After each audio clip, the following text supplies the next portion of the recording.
Halo, assalamualaikum. Oke teman-teman, ketemu lagi di channel saya, Mas Fok Official. Oke, nah kali ini ada yang beda teman-teman. Jadi saya akan ini ya, membahas masalah seputar pertanyaan dari teman-teman yang sudah saya tampung. Jadi di sini ada yang masuk itu baik dari DM maupun dari email itu sekitar 50 pertanyaan, tapi saya rangkum jadi sekitar 10 aja ya, soalnya kebanyakan ada yang sama, ada yang di luar topik. Jadi di sini kita langsung aja untuk Q&A, programnya Q&A, jadi tanya jawab.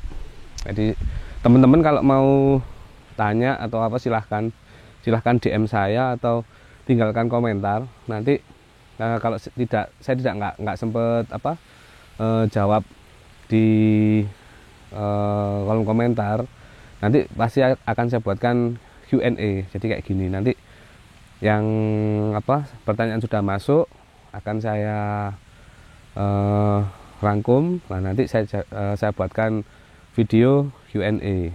Oke, langsung aja ya teman-teman. Ini dari Randi77.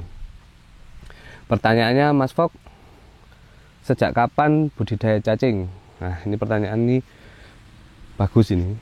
Jadi saya sendiri budidaya cacing itu sudah sejak tahun 2010 teman-teman.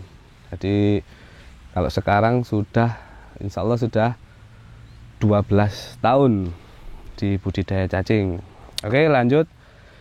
Pertanyaannya dari Tian Z555. Mas Fok, apa sih kendala utama budidaya cacing? Nah, kalau masalah kendala ini macam-macam ya teman-teman. Jadi setiap pembudidaya itu punya kendala masing-masing. Kalau saya dulu di awal budidaya itu malah kendalanya itu di lahan. Jadi saya belum punya lahan yang luas, jadi masih di belakang rumah dulu. Terus kendala yang umum terjadi itu yang sampai sekarang sering saya alami itu masalah cuaca teman-teman. Jadi pada saat musim kemarau itu produksi cacing itu memang pasti drop. Nah kalau pas musim penghujan itu biasanya melimpah. Terus kendala berikutnya adalah market ketika di musim hujan. Kebanyakan akan terjadi banjir biasanya. Pasar itu akan dibanjiri oleh cacing-cacing dari banyak daerah. Nah ini tinggal kreativitas kita aja sebenarnya. Oke. Terus berikutnya dari Budi Dharma. Mas Fok, kemana penjualan cacing selama ini? Nah ini pertanyaan klasik teman-teman. Jadi hampir di setiap ngasih materi atau apa, ini pertanyaannya adalah jualnya kemana.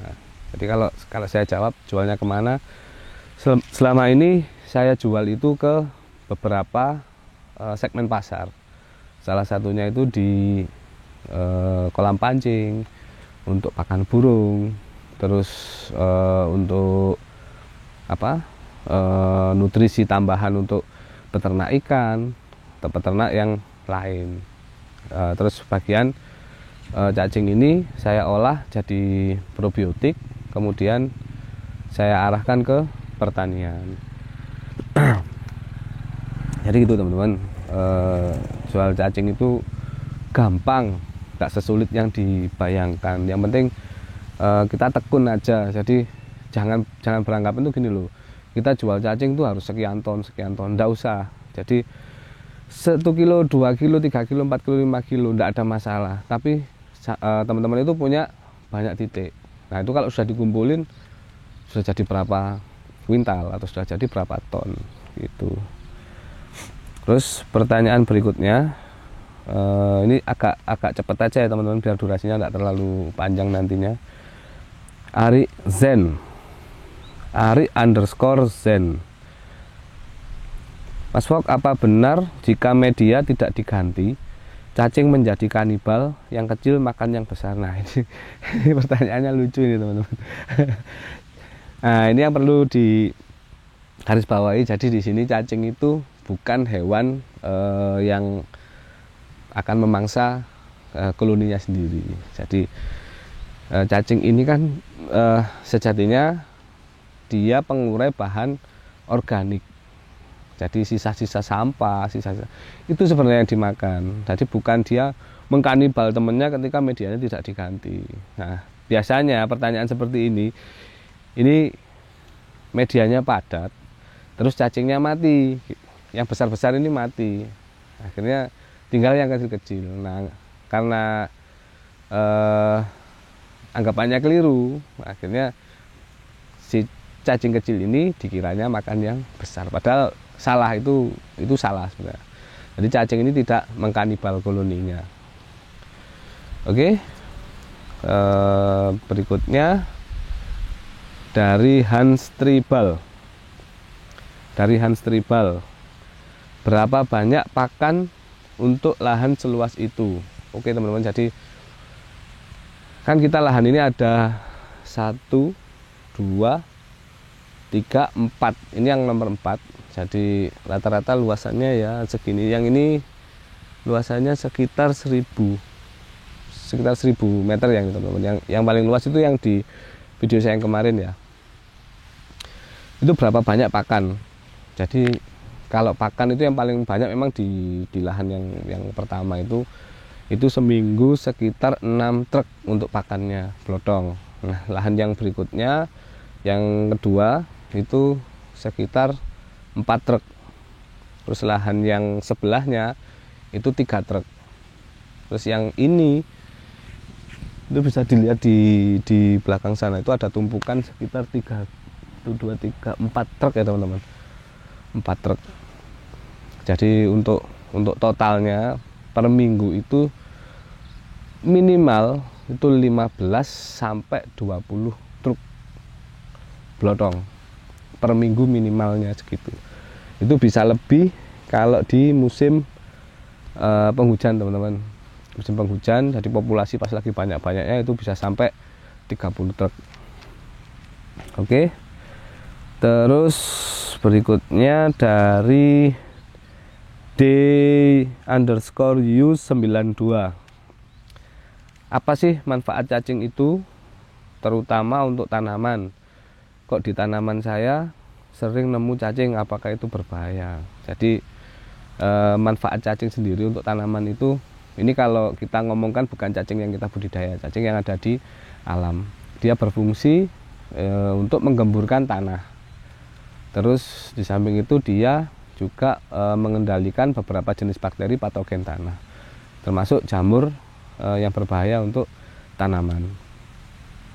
Jadi banyak manfaatnya cacing yang kita temukan di lahan areal persawahan kita itu, istilahnya banyak manfaatnya. Selain itu dia juga, jadi cacing ini kan dia sifatnya membuat lubang. Nah, lubang ini sebagai pori-pori untuk oksigen itu lebih banyak masuk ke daerah perakaran, gitu teman-teman. Terus apakah cacing itu berbahaya? Berbahaya ketika populasinya tidak terkendali. Jadi apapun itu, ketika populasinya tidak terkendali, itu akan menjadi bahaya tersendiri untuk apa yang sedang kita jalankan. Jadi untuk katakanlah kita sedang menanam A atau menanam B, ketika populasi cacingnya di sana tidak terkendali, ya akan menjadi masalah juga. Oke, berikutnya teman-teman dari Hilman 23. Mas Fok, untuk awal budidaya sebaiknya pakai rak atau langsung seperti metode jenengan? Nah, ini sebenarnya pilihan teman-teman. Yang paling mudah yang mana? Kalau teman-teman punya lahan, tempatnya luas, saya sarankan seperti ini. Ini lebih murah, lebih efisien teman-teman, dibanding ketika teman-teman pakai rak. Untuk bikin rak aja sudah berapa biayanya. Nah, kalau hitungan saya, daripada untuk biaya bikin rak, kan lebih baik untuk kita beli bibit cacing. Jadi bisa segera memulai usaha itu teman-teman. Jadi sebenarnya pilihan, terserah teman-teman. Kalau lahannya luas, model seperti ini bagus. Tapi kalau untuk lahan kecil ya lebih baik pakai rak, karena untuk modal bikin rak juga tidak terlalu besar. Terus berikutnya dari Justin underscore Duf.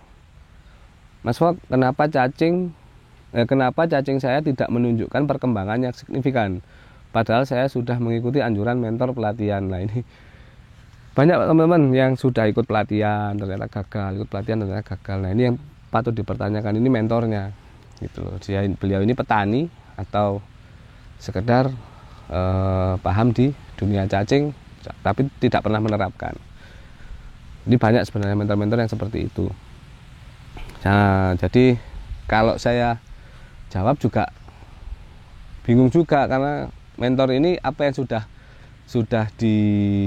istilahnya diajarkan ke peserta pelatihan itu seperti apa, itu juga saya tidak paham. Makanya untuk pertanyaan ini sulit menjawabnya. Itu.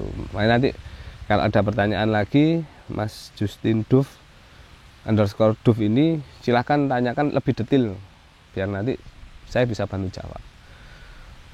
Terus berikutnya dari Mas apa Mbak ini ya, langsung nama aja ya, Haikal Aziz.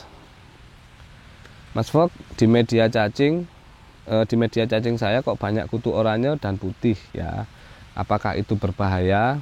Nah, jadi di media itu sudah biasa teman-teman, untuk kutu oranye dan putih itu tidak berbahaya. Jadi dia tidak mengganggu cacingnya, dia juga tidak menyebabkan media itu jadi rusak. Nah, kayak ini kan contohnya yang dimaksud, ini kan kayak gini, ini kayak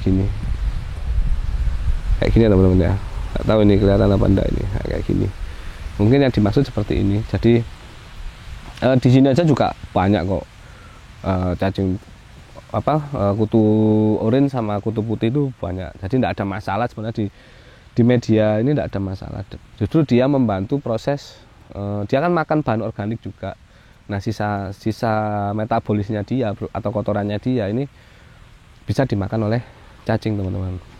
Oke, jadi untuk kutu putih dan oranye itu tidak berbahaya untuk cacing. Nah ini pertanyaan terakhir teman-teman dari Sinizen 85. Mas Fok, saya peternak cacing baru. Kenapa cacing saya sering keluar dari media, padahal kelembapan media sudah bagus. Saya pakai media serbuk gergajian kayu sengon. Nah, kalau untuk media itu biasanya kalau cacing itu kabur, meskipun kelembapannya sudah bagus, ada beberapa kemungkinan teman-teman. Bisa jadi serbuk gergajian kayu sengon itu sudah tercampur solar. Nah, kalau di penggergajian sengon kan biasanya untuk membasahi gergajinya kan dia pakai solar biasanya, solar atau air sabun. Nah ini nanti jadi masalah. Alangkah baiknya gini, untuk Mas Sinizen atau Mbak Sinizen 85 ini pakai serbuk gergajian kayu sengon itu difermentasi dulu. Jadi jangan serbuk gergajian baru langsung dipakai, jangan. Jadi difermentasi dulu, atau kalau enggak direndam dulu pakai air yang mengalir. Nah itu salah satu cara untuk menanggulangi si solar itu. Kalau enggak, bisa jadi dia belum terdekomposisi. Jadi pada saat cacing di dalam ini dia ada proses dekomposisi atau proses fermentasi. Jadinya medianya akan mengalami peningkatan suhu. Akhirnya cacingnya tidak kerasan, keluar itu. Itu yang sering terjadi seperti itu teman-teman. Oke, mudah-mudahan ini ya jelas jawaban-jawaban dari saya. Yang masih belum paham atau masih punya pertanyaan-pertanyaan seputar budidaya cacing, silakan tinggalkan pertanyaan Anda di kolom komentar. Nanti kalau saya tidak bisa menjawab satu persatu, nanti saya buatkan Q&A seperti ini teman-teman.